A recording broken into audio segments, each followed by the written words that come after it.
मार्गदर्शन करावं आदरणीय देवेंद्रभाऊ फडणवीस साहेब मुख्यमंत्री महाराष्ट्र शासन। बोला कुंडली कवरा हरिबोल श्री ज्ञानदेव तुकाराम पंढरीनाथ भगवान की जय माऊली ज्ञानेश्वर महाराज की जगद्गुरु तुकाराम महाराज की जय। हिंदवी स्वराज्याचे सरसंस्थापक छत्रपती शिवरायांना मानाचा मुजरा करतो। भारतीय राज्यघटनेचे शिल्पकार भारतरत्न डॉक्टर बाबासाहेब आंबेडकर यांना मानवंदना अर्पित करतो। आज या कृषी प्रदर्शनाच्या उद्घाटनाच्या निमित्ताने मंचावर उपस्थित असलेले राज्याचे कृषी मंत्री माणिकरावजी कोकाटे, पणन मंत्री जयकुमारजी रावल, ज्यांनी यंदाच्या वारीचं नियोजन अतिशय उत्कृष्ट पद्धतीने केलं, ते आपले जिल्ह्याचे पालकमंत्री आणि राज्याचे ग्रामविकास मंत्री श्री जयकुमार गोरेजी, ज्यांच्या निमंत्रणावरनं या ठिकाणी आम्ही आलो, ते आमचे मित्र माजी आमदार प्रशांत परिचारक मालकजी, या ठिकाणी सभापती श्री हरीश गायकवाडजी, आमदार विजयराव देशमुखजी, आमदार समाधान अवताडेजी, आमदार गोपीचंद पडळकरजी, आमदार विक्रम पासपुतेजी, आमदार अभिजित पाटीलजी, सन्मान्य आमदार रणजित सिंह मोहिते पाटीलजी, चेतन सिंह केदार सावंत, सुधाकर मस्के, विभागीय आयुक्त चंद्रकांत पलकुंडवार, जिल्हाधिकारी कुमार आशीर्वाद, मंचावरील सर्व मान्यवर आणि या ठिकाणी उपस्थित माझ्या सर्व भगिनी आणि बंधूंनो, आज अतिशय आनंदाची गोष्ट आहे की आषाढीच्या पूर्वसंध्येला आपल्या पंढरपूरच्या कृषी उत्पन्न बाजार समितीमध्ये अतिशय सुंदर अशा प्रकारचं कृषी प्रदर्शन आयोजित करण्यात आलेलं आहे। मगाशी प्रशांत मालकांनी सांगितलं की 2015 साली मोठ्या मालकांनी ही इच्छा व्यक्त केली होती की इतक्या मोठ्या प्रमाणात वारकरी शेतकरी पंढरपूरमध्ये येत असतात, मुक्कामाच्या अनेक जागा आहेत, पण त्यातली एक जागा कृषी उत्पन्न बाजार समिती देखील आहे।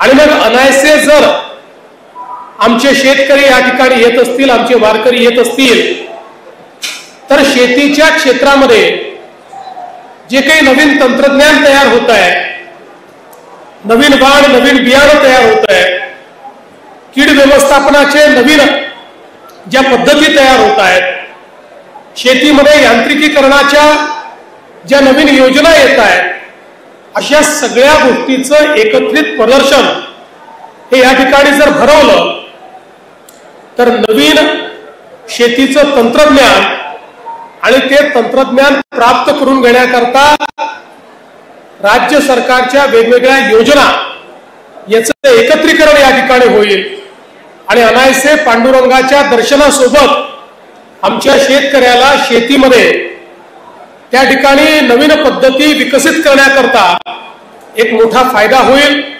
आणि म्हणूनच तेव्हापासून दरवर्षी अशा प्रकारचं कृषी प्रदर्शन करण्याचा निर्णय आपण घेतला आणि मला आनंद आहे की याही वर्षी अतिशय चांगल्या पद्धतीने कृषी प्रदर्शन या ठिकाणी होत आहे। आपण बघितलं असेल तर यामध्ये सरकारचे विविध विभाग आहेत, आमच्या ज्या काही कृषी विद्यापीठ आहेत त्यांचे देखील स्टॉल्स आहेत, विविध योजनांचे स्टॉल्स आहेत आणि त्यासोबत वेगवेगळ्या व्यावसायिकांनी आणि शेतकऱ्यांनी जे काही प्रयोग केलेले आहेत त्यातल्या यशस्वी प्रयोगाचं देखील प्रदर्शन आपल्याला या ठिकाणी पाहायला मिळतं। आज एकात्मिक कीड व्यवस्थापनाच्या संदर्भात आर्टिफिशियल इंटेलिजन्सचा कृत्रिम बुद्धिमत्तेचा वापर हा सुरू झालेला आहे आणि त्याचंही प्रात्यक्षिक मॉडेल आपल्याला या ठिकाणी पाहायला मिळतं आणि त्यासोबत वेगवेगळ्या प्रकारच्या फलोत्पादनामध्ये ज्या काही पद्धती आलेल्या आहेत त्या पद्धती आपल्याला पाहायला मिळतात। उत्पादकता वाढवण्याच्या दृष्टीनं आज आपण पाहतोय की मोठ्या प्रमाणात सेंद्रिय खतं असतील, नैसर्गिक खतं असतील, वेगवेगळ्या प्रकारची मिश्रणं असतील, याचं एक चांगलं संशोधन तयार झालेलं आहे.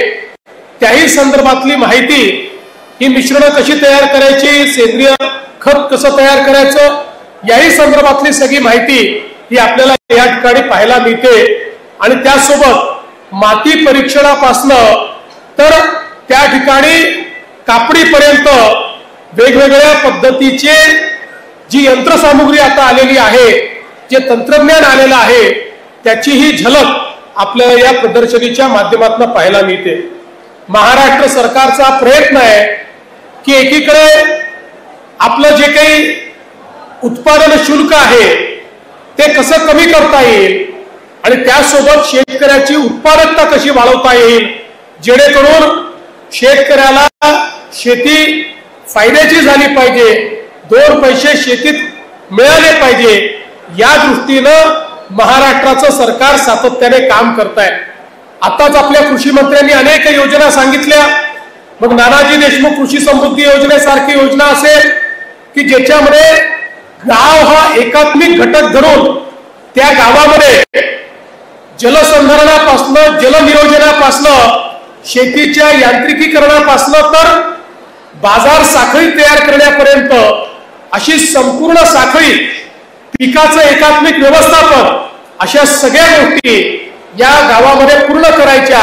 आणि त्याच्यामध्ये लक्षांक नाही तर गावातला छोट्यातला छोटा शेतकरी आणि मोठ्यातला मोठा शेतकरी हा त्याचा लाभान्वित होईल आणि त्याला सगळ्या योजना, जी पाहिजे ती योजना प्राप्त करून घेता येईल, अशा प्रकारची योजना आपण सुरू केली.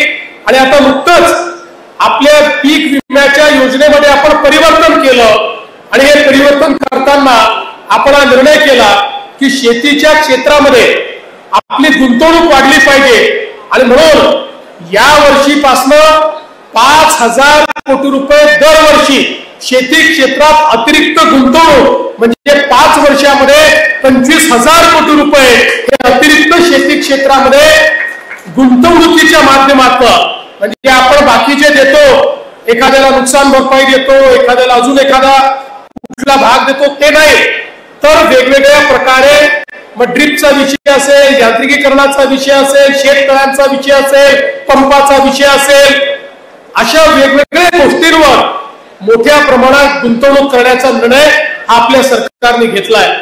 आपल्याला कल्पना आहे, मागच्या काळामध्ये आपण शेतकऱ्यांना वीज मोफत देण्याचा निर्णय केला आणि आज महाराष्ट्रातल्या 7.5 HP पर्यंतच्या कुठल्याही शेतकऱ्याकडनं आपण विजेचं बिल वसूल करत नाही. आता आपला प्रयत्न आहे की शेतकऱ्याला केवळ मोफत वीज नाही तर शेतकऱ्याला दिवसा 12 तास वीज मिळाली पाहिजे आणि ती 365 दिवस मिळाली पाहिजे.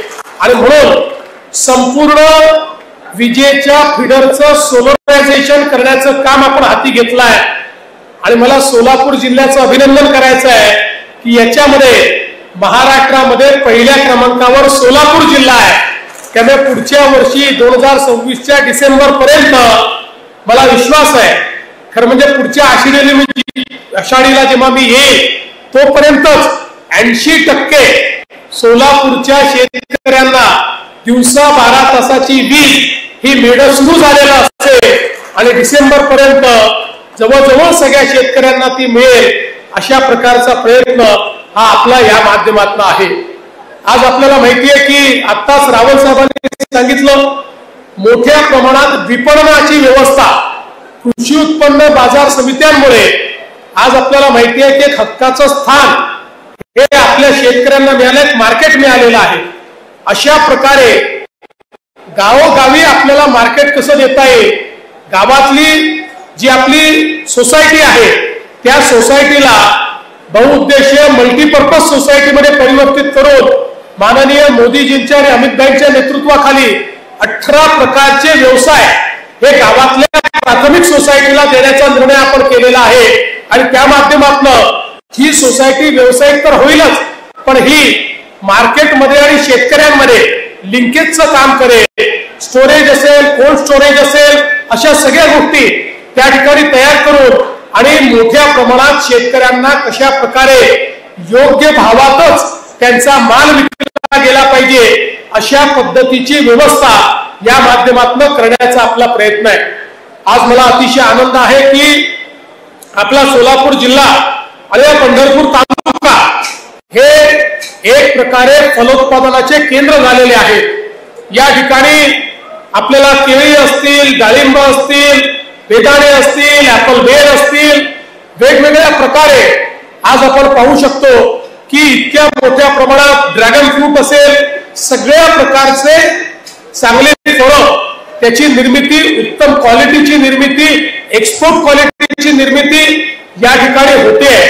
आणि म्हणून मला विश्वास आहे की ज्या ठिकाणी कर्तृत्ववान अशा प्रकारचे शेतकरी आहेत त्या ठिकाणी त्यांच्या कर्तृत्वाला साजेशी ही आमची पंढरपूरची कृषी उत्पन्न बाजार समिती देखील आहे, जी महाराष्ट्रामधली एक अतिशय चांगली आणि अग्रणी अशा प्रकारची बाजार समिती आहे, जी खऱ्या अर्थानं अनेक वर्ष मोठ्या मालकांच्या त्या ठिकाणी एक प्रकारे नेतृत्वाखाली आणि त्यांच्या दिग्दर्शनाखाली काम करते। आणि आज मी खरं म्हणजे प्रशांत मालक तुम्हाला आणि आमचे हरीशजी असतील किंवा इथली जी कृषी उत्पन्न बाजार समितीची सगळी टीम असेल या टीमला मनपूर्वक शुभेच्छा देतो की आपण अतिशय चांगलं काम करता आहात। भविष्यात याची व्याप्ती वाढवण्याकरता एकदा आमच्या जयकुमार रावलांची भेट घ्या आणि जेवढ्या योजना आपण तयार केलेल्या आहेत त्या सगळ्या योजनांचा लाभ या कृषी उत्पन्न बाजार समितीने घ्यावा आणि तो लाभ आमच्या शेतकऱ्यांना द्यावा अशा प्रकारची विनंती आपल्याला करतो। पुन्हा एकदा पांडुरंगाच्या चरणी या ठिकाणी नतमस्तक होतो आणि आपण या चांगल्या कार्यक्रमाला बोलवलं त्याबद्दल आभार मानून माझे 2 शब्द संपवतो। धन्यवाद। जय हिंद, जय महाराष्ट्र। धन्यवाद।